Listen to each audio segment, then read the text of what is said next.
April 5.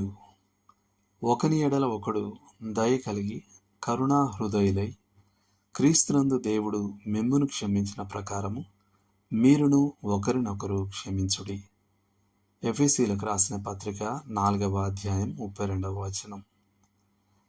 లేఖనానుసారమైన క్షమాపణకు సంబంధించి ఖచ్చితంగా పాటించాల్సిన ఒక క్రమం ఉంది. మనం ఆ క్రమాన్ని అనుసరించినట్లయితే అనేక మానసిక శారీరక వేదనల నుండి మనం విడుదల పొందవచ్చు.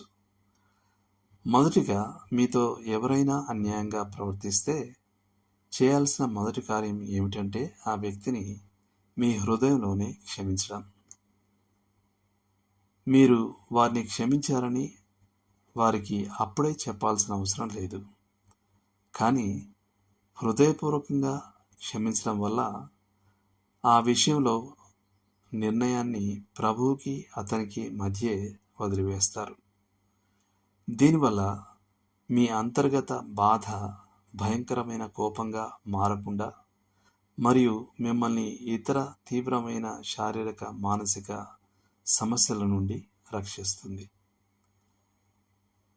తర్వాత సహోదరుడు తప్పిదం చేసిన ఎడల అతనిని గద్దించుము.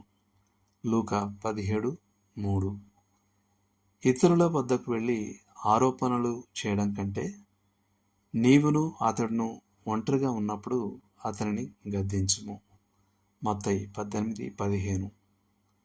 ఆ మాటను అనుసరించాలి. వీలైనంత వరకు ఆ సమస్యను వ్యక్తిగతంగా ఇతరులకు తెలియకుండా జాగ్రత్త పడాలి. అతడు వినని ఎడల 2-3 సాక్షుల నోట ప్రతి మాట స్థిరపరచబడినట్లు నీవు ఒకరినిద్దరిని వెంటబెట్టుకుని అతని యొద్దకు పోము. మత్తయి 18:16.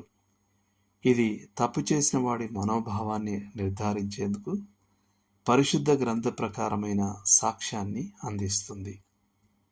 అతడు వారి మాటయు వినని ఎడల ఆ సంగతి సంఘమునకు తెలియజెప్పుము. అతడు సంఘపు మాటయు వినని ఎడల అతనిని నీకు అన్యునిగాను సుంకరిగాను ఎంచుకొనుము. మత్తయి 18:17. కానీ ఈ ప్రక్రియలో ఏ దశలోనైనా అతడు మారుమనసు పొందిన ఎడల అతనిని క్షమించుము. లూకా 17:3. మీరు ఇప్పటికే హృదయంలో అతనిని క్షమించి ఉన్నారు. కానీ ఇప్పుడు ఆ క్షమాపణను అతనికి ప్రత్యక్షంగా ప్రకటించాలి. ఇక్కడ ఒక విషయం స్పష్టంగా ఉండాలి.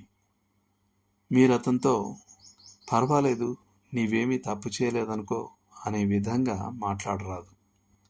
బదులుగా నిన్ను సంతోషంగా క్షమిస్తున్నాను, ఇక ఇది ముగిసింది, మనం కలిసి ప్రార్థిద్దాం అనే మాటలు చెప్పాలి.